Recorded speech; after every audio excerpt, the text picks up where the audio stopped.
tous, bienvenue dans cette vidéo. Alors pour cette première vidéo, j'avais envie de vous parler de mon voyage que j'ai fait sur les traces des lieux de tournage en fait d'Harry Potter, des films Harry Potter que j'ai fait avec une amie l'été dernier, non l'été 2018, enfin bref. Et donc je me suis dit que ça pourrait être utile si l'un d'entre vous voulait partir aussi visiter ces lieux là. Donc voilà, je me suis dit pourquoi pas. J'ai tout noté l'itinéraire sur mon petit carnet. Donc voilà, c'est parti. Alors premièrement, je vais parler je pense des moyens de transport, ce qu'on a utilisé. Donc nous on est parti de Londres, on est arrivé en avion. Et ensuite on a traversé tout le pays, toute l'Angleterre jusqu'en Écosse, jusqu'à Édimbourg. Tout ça en train après. Et après d'Édimbourg on a repris l'avion retour en France. Donc pour le train, nous ce qu'on a utilisé c'était Interrail. Donc ça c'est vraiment pratique parce que tu n'as pas à réserver tes trains à l'avance. Toi tu achètes juste le pack en fait Interrail, tu sélectionnes le pays, donc le Royaume-Uni, et ensuite tu sélectionnes le nombre de jours où tu vas utiliser le train. Donc nous en l'occurrence c'était 4 jours. Et au final ça revient moins cher parce que en une journée tu peux utiliser autant de trains que tu veux et tu n'as pas à les réserver à l'avance. Alors attention, justement vu qu'on n'a pas à les réserver à l'avance, on ne peut pas prendre tous les trains non plus. Il y a des trains par exemple de nuit qui ont une réservation obligatoire et donc ça va pas avec Interrail. Mais pour la plupart des trains, normalement ça fonctionne. En tout cas, comme je vous ai dit, on a commencé par Londres, on est arrivé à Londres et en fait ce qu'on a fait nous c'est qu'on est allé voir la pièce de théâtre Harry Potter. Donc je pense que je vais faire une vidéo qui va vraiment expliquer tout sur la pièce du théâtre, ce que j'en ai pensé, ce que j'en pense, si ça vaut le coup d'y aller, ou pas, voilà, comment j'ai eu les tickets, etc. Donc le deuxième jour on est allé à Claremont Square, j'espère que je dis bien, Claremont Square. Donc en gros c'est Grimmauld Place, le quartier général de l'Ordre du Phénix. Donc c'est très proche de la gare de King Cross et Saint-Pancras, donc on peut carrément y aller à pied. Et voilà, donc on arrive et vraiment la façade on la reconnaît tout de suite, donc ça c'est vraiment cool. Il n'y a pas besoin de se projeter. Ensuite à Londres ce que vous pouvez faire c'est à la gare de King Cross, il y a donc le quai 9¾ en fait, ils ont mis le petit chariot qui va dans le mur, c'est hyper connu, il y a toujours des photos là-dessus des gens qui vont à Londres. Donc tu peux prendre une photo avec le chariot et bon il y a toujours un peu de queue mais bon si t'as vraiment envie de faire la photo tu fais la queue. Surtout que si on n'est pas allé au studio on peut faire notre petite photo avec le mur 9¾ Au niveau de Londres nous c'est tout ce qu'on a fait. Je sais qu'on peut faire énormément, il y a énormément plus de choses. Donc bien sûr il y a le Millennium Bridge, Piccadilly Circus et il y a aussi le Reptile House, c'est le zoo dans Harry Potter 1. Donc je sais qu'on peut aller le voir, nous on n'y est pas allé mais vous pouvez aussi très bien y aller là-bas. Et au niveau de Londres, je pense, enfin nous en tout cas c'est tout ce qu'on a fait. Ensuite le troisième jour, donc on a pris le train, on a quitté Londres et on est allé au 12 Picket Post Close Berkshire. Donc en fait c'est le 4 Private Drive pour le premier film si je ne me trompe pas, parce qu'après ils ont tourné en studio. Mais du coup voilà, c'était la maison des Dursley en fait dans le premier film. Donc on a visité un peu le quartier. Toutes les maisons se ressemblent, exactement comme dans Private Drive, donc c'est assez cool de voir la maison en vrai. On a un peu galéré pour trouver la vraie maison parce que du coup vu qu'elles se ressemblent toutes, et il y a bien évidemment il n'y a pas de panneau, il n'y a rien, il n'y a pas un écriteau en disant voilà c'est là la maison d'Harry Potter, parce que il y a des gens qui y habitent maintenant. Donc on a essayé vraiment d'être discrète, j'ai pas pris de photos vraiment de la maison devant parce que enfin voilà j'osais pas trop, il y avait du monde, enfin c'est quand même chez quelqu'un tu vois, je voulais pas trop arriver et prendre la photo Harry Potter, voilà on est resté assez discret. Donc ensuite l'après-midi on a repris le train et on est allé à Lacock, donc c'est un village qui est juste à côté. Et c'est là en fait où il y a l'abbaye de Lacock et ils ont filmé plusieurs scènes de Harry Potter 1. Notamment c'est là où il y a la salle de défense contre les forces du mal avec le professeur Quirrell. Quand on voit McGonagall qui vient chercher Harry, qui vient chercher du bois. Donc on voit toute la salle de classe où il y a Quirrell. Donc ils ont tourné à l'abbaye de Lacock. Et aussi la salle de cours de potions, donc avec Rogue qui arrive comme ça. Aussi on reconnaît totalement les couloirs un peu extérieurs, enfin je vous montrerai les photos, on reconnaît totalement, on est totalement dans l'ambiance Harry Potter. Ensuite il y a aussi tout le village qui est important, c'est là où il y a la maison de Lily et James Potter, c'est là où il y a la maison de Slughorn aussi. Déjà le village, rien que le village est magnifique, mais en plus tu te balades, tu cherches la maison des Potter, tu cherches la maison de Slughorn, donc c'est vachement cool.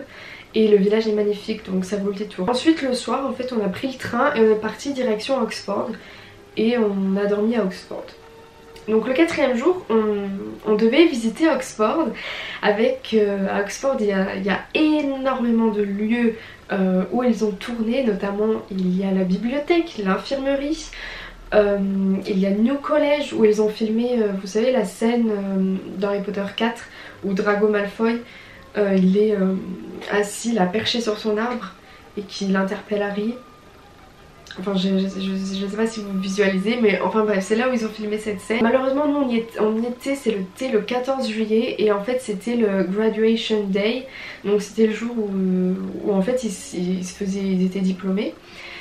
Donc la plupart des lieux qu'on voulait visiter étaient fermés au public parce qu'ils les utilisaient pour se préparer pour les cérémonies, etc. Du coup on était un peu déçus, donc on n'a pas pu voir la bibliothèque de Poudlard ni New College, enfin tout était fermé, voilà. Heureusement il y avait Christ Church qui était ouvert, donc c'est un autre collège, un très grand collège. Et là ils ont filmé Harry Potter et l'école des sorciers quand ils arrivent en fait à Poudlard, quand toutes les premières années montent les escaliers et il y a McGonagall qui les attend en haut. Donc ça on reconnaît parfaitement, ça n'a pas bougé, ils n'ont pas du tout touché ça. C'est totalement à l'identique comme dans le film, donc on se projette directement quand tu rentres dans ces escaliers, tu te dis ah ouais d'accord, ok, je suis à Poudlard. Donc vraiment ça c'est hyper cool. Et ensuite quand tu montes les escaliers, tu arrives dans la salle à manger et c'est exactement comme la grande salle parce qu'il y a 4 longues tables avec en face la table des professeurs.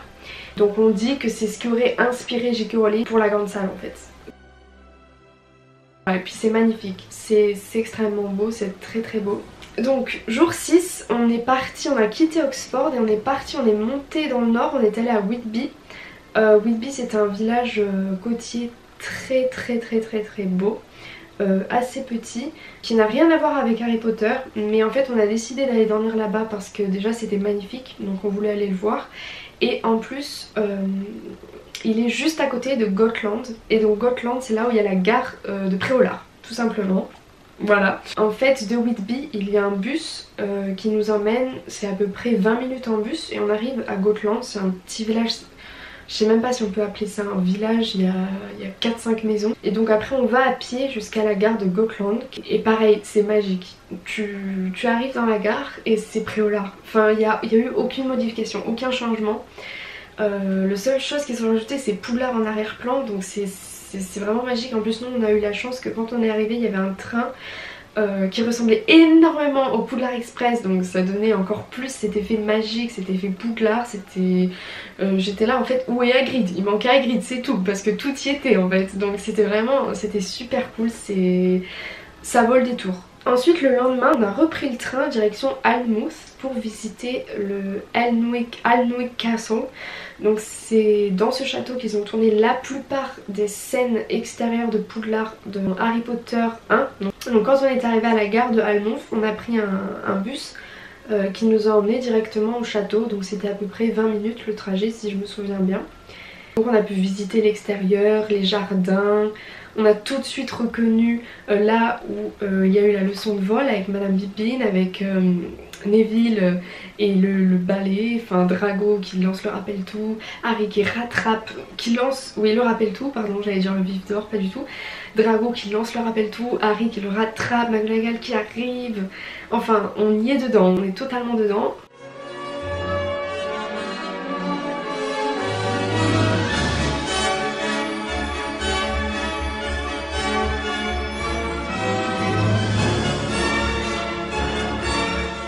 Donc on peut visiter aussi bien évidemment l'intérieur du château, donc il n'y a aucune scène qui a été filmée à l'intérieur, enfin je pense, mais normalement il n'y a aucune scène qui ont été filmées à l'intérieur, mais l'intérieur est magnifique. Alors le seul inconvénient, nous on n'était pas au courant, on était persuadés qu'il y aurait des casiers en arrivant pour qu'on puisse poser nos affaires, nos gros sacs, parce que nous en fait on se trimballait avec d'énormes sacs à dos. Et en fait il n'y avait pas de casier, il n'y a pas de casier. Donc on a dû pendant toute la visite se trimballer nos sacs à dos avec nous. Bon, en soi c'est pas un drame, on l'a fait, mais bon, si voilà, si vous transportez des sacs assez lourds ou je sais pas, des choses encombrantes, il n'y a pas de casier. Donc voilà, c'est juste pour que vous soyez avertis. Alors de là, ensuite on a pris directement le train pour Édimbourg. Donc on a quitté l'Angleterre, on est arrivé en Écosse. Et Édimbourg, donc ville très importante quand même pour J.K. Rowling, puisque notamment c'est là où elle a écrit les derniers chapitres, enfin où elle a terminé d'écrire Harry Potter 7. Alors à Édimbourg il y a pas mal de choses concernant Harry Potter, notamment The Elephant House. C'est le café où J.K. Rowling a écrit plusieurs livres Harry Potter si je me trompe pas. Donc ensuite pour les lieux concernant Harry Potter à Édimbourg, il y a les empreintes de J.K. Rowling. Ça se trouve sur le Royal Mile, c'est l'une des rues principales d'Édimbourg, une très grande rue. Et donc les empreintes de J.K. Rowling se trouvent juste en face de la City of Chamber, je crois que ça s'appelle comme ça. Et donc voilà, on peut les prendre en photo, on peut les regarder. C'est cool d'avoir une photo des empreintes de J.K. Rowling, non ? Ensuite, il y a également Victoria Street, où il y a plein de façades colorées, donc c'est super beau. Et apparemment, c'est la rue qui aurait inspiré J.K. Rowling pour le chemin de traverse. Voilà, il y a plein de boutiques Harry Potter, donc on peut s'acheter énormément de choses là-bas. Ensuite, nous, on avait décidé d'aller visiter le Graveyard Kirkyard. C'est l'un des cimetières d'Édimbourg qui est assez connu. Donc on a décidé d'aller visiter ce cimetière parce que apparemment certains noms sur les tombes auraient servi d'inspiration pour J.K. Rowling pour écrire les noms de ses personnages. Notamment on peut retrouver la tombe de Thomas Riddle qui fait totalement référence à Tom Jedusor. Enfin ça c'est français mais Tom Marvolo Riddle. Il y a aussi la tombe de McGonagall, donc c'est la tombe de William McGonagall. Voilà. On peut aussi trouver la tombe de Madame Elizabeth Moody, donc qui ferait référence à Malai Moody, genre Alastor Folloy. Après pour nos derniers jours de voyage, en fait on avait décidé de prendre le bus pour aller à Fort William parce que c'est de là que part le Jacobite Train qui est c'est une réplique en gros du Hogwarts Express. Donc en fait à bord de ce train on fait tout un parcours, tout un voyage jusqu'à Maleg et ensuite on retourne en arrière jusqu'à Fort William et donc durant le trajet on passe par le viaduc de Glenfinnan. Donc c'est le viaduc qu'on voit quasiment je pense dans tous les films. C'était super impressionnant de le voir en vrai, surtout qu'on était dans le train.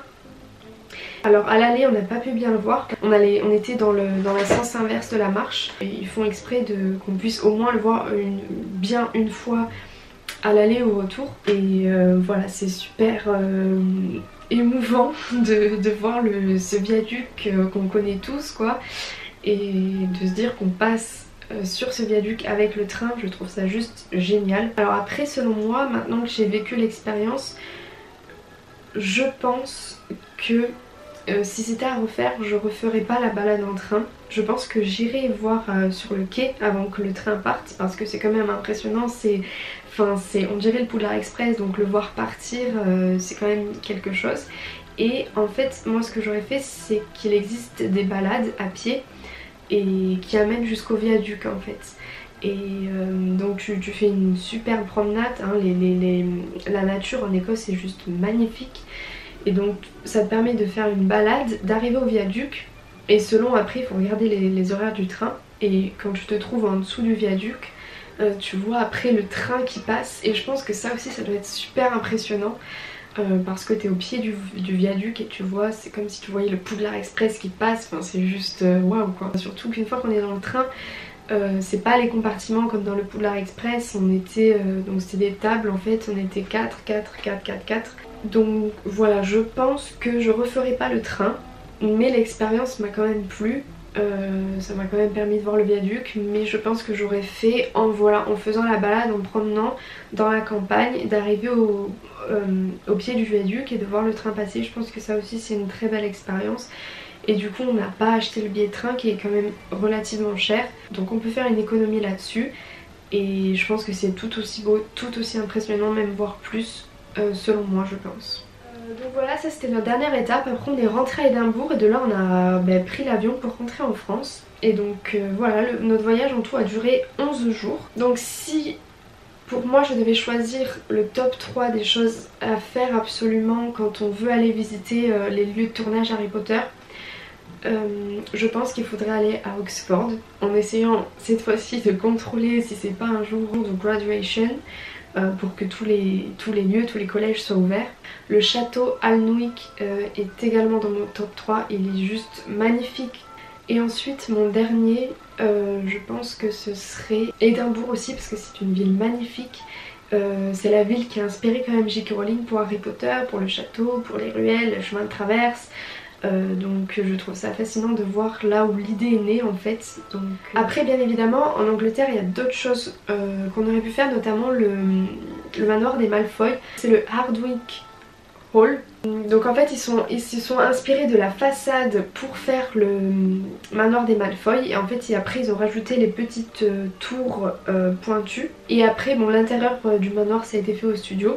Mais je pense que c'est quand même impressionnant d'y aller et de voir la façade, et puis on peut aussi le visiter, je pense que c'est très joli aussi à l'intérieur. Voilà, c'est tout pour cette vidéo, j'espère que ça vous a plu, j'espère surtout que ça a été utile. Si vous avez des questions n'hésitez pas à me les demander en commentaire. Merci d'avoir regardé la vidéo et j'espère vraiment que ça vous a plu.